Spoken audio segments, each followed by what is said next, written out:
So now in this series, like in this tutorial, what we are going to see here. So as per the requirement, we are going to see the investment dashboard. So what we are gonna have here, like the investment dashboard will have some different language, and it can be on mobile, it can be on desktop, it can be our tab. So this is the hybrid application, which is the investment dashboard. And after that, we will have the different services like user details and user portfolio and mutual fund details where the user has invested.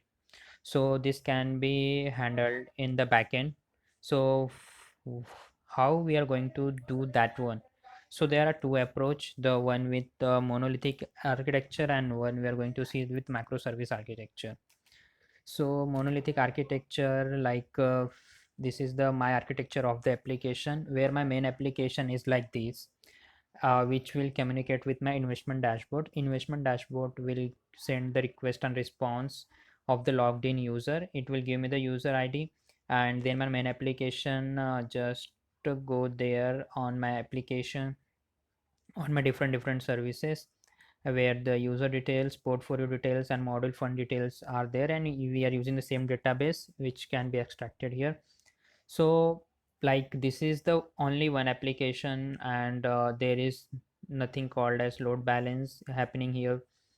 And these modules are as the whole application is on the same part of the main application, so that maintainable will be the is the hard, and testing is well also is the hard here.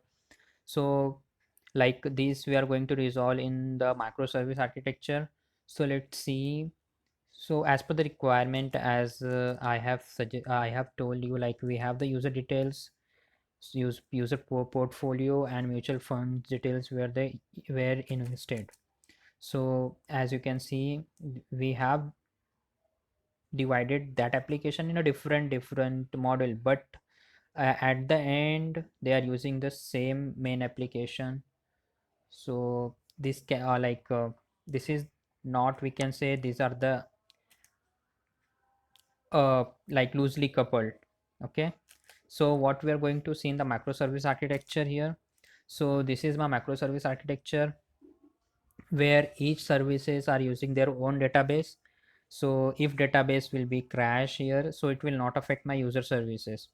So the investment dashboard, which is on my mobile desktop and tab, on that user will just give me the request as the main app service slash user id. As it will hit my main app service, the main app service will hit to the user info service and portfolio service. So user info service will give me the user data like email id and its account number and how much he has invested, like that only. And portfolio services will give me the his portfolio details, and in that portfolio will have the mutual fund details, so in which he has invested. In portfolio will have the id of the mutual fund, and on the basis of id will iterate, will call the service of the mutual fund to get the mutual fund details like current nav and how much that user invested, like that, and what are the unit currently he has. So as you can see, these are the independent model, and these are not dependent on each other.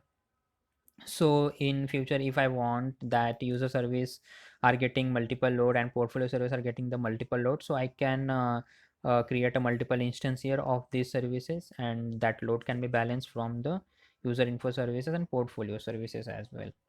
Okay, so and these all the services are going to return me the JSON data, and so that JSON data can be consumed by any of the application, whether it is the PHP or JSP, or we can say whether it is a mobile based application.